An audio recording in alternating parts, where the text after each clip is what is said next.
qaar ka mid ah dadka cuna qaadka ay sheegeen inuu xalaal yahay qofku inuu barsado de naftiisa maaragtay waaliisa uu geliye maaha inuu daayana maaha waayo bahalkan aygu ma cuno doofaarkuna ma cuno gaaladu ma cunto waxay u haysataa inuu khamriga ka digray sareeyo munaafiquna ma cuno xawayaanka ilaahay xalaaleeyay way cunaan sida geela adhiga bakaylaha sakaarada waxa soo dhan way cunaan haddaad imka qaadka dhadhansiisa uga taagelimaysa sababtu waxa weeyaan bal u fiirso shaygii ilaahay xalaaleeyay wuu cunaya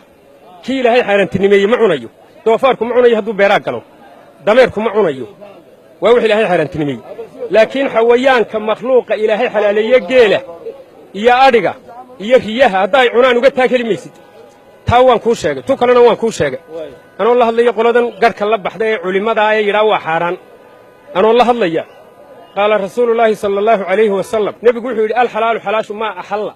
wixii lagu xalaaleeyey weeyaan fii kitaabillahi ilahay kitaabkiisa alxaraamu xaaraantuna maa xarama wixii lagu xaaraantinimeeyey weeyaan fii kitaabillahi ilahay kitaabkiisa wamaa sakata canhu wuxuu ka aamusay allihii ku abuuray fa huwa cafaa canhu waa laydinka cafiyey buu nebigu ilaahay waxaanu xaaraan ku sheegin eenu xalaal ilaahay kuugu sheegin xaaraan inaad adigu ku sheegto tira anaan waxna xaaraantinimeeya waxna xalaaleeya looma baahna